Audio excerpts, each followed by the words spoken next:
Now Jade North has been pickpocketed on that left-hand side by Brosk. Infield for Strilic. Held up momentarily. Oh, and then Milligan went to ground. Play on, says the referee, and then awards a penalty for the foul on David Strilic. And Sydney have a golden opportunity to open the scoring. And I have to say that was really good refereeing by Matthew Breeze, because he played the advantage, and now Sydney do have the advantage.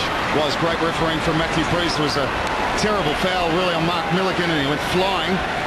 But he played the advantage, and as Strilic broke, he awards the penalty to Sydney, so it's great refereeing.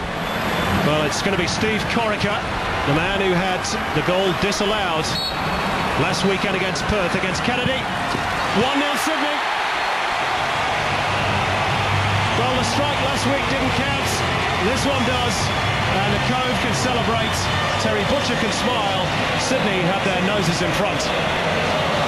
And balance of play, well, certainly on possession, you might say deserve it, but really it's Newcastle who frustrated them. And they really hadn't had a chance to score, and one time Sydney did break, they give away the penalty, but they've had the best chances, Newcastle, and Theodore Coppolis won't be happy. It's the perfect penalty, you don't stop those.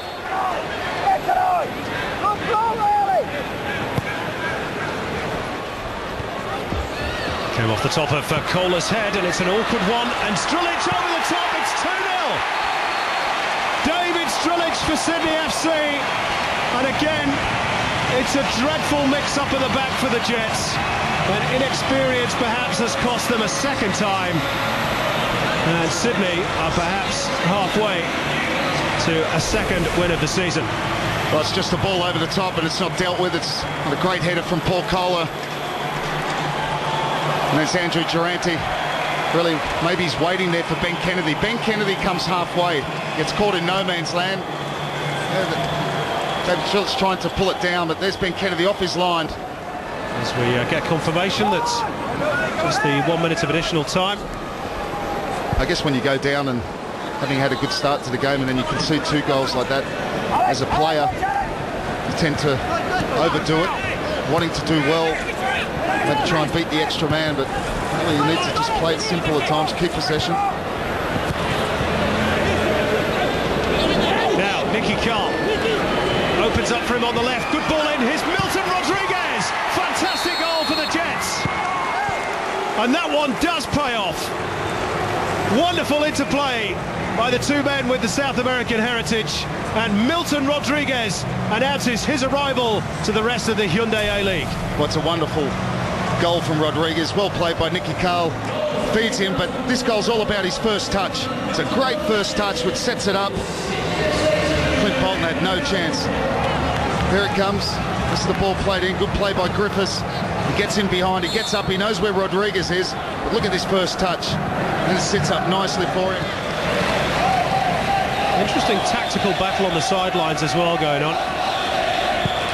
Nick Theodorakopoulos, we know, is very much one of those coaches that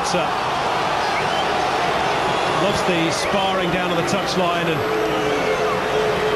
there's a wry smile there as Mark Rudin has words with Matthew Breeze. I think Mark Rudin feeling he should have had the free kick. Rodriguez not looking at the ball really. In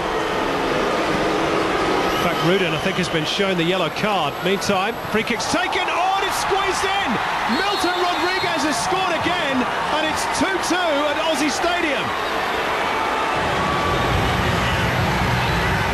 Well, the Colombian goes off to celebrate with the squadron behind the goal, and what an impact this man has had. But I'll tell you what, it's not a strike that Clint Bolton will look back on with any fondness, because he's been beaten at his near post. Now it goes down as a goalkeeping error. There was the quick free kick played. Joel Griffiths plays in Rodriguez, and he shoots going for the near post, and it sneaks under the body of Clint.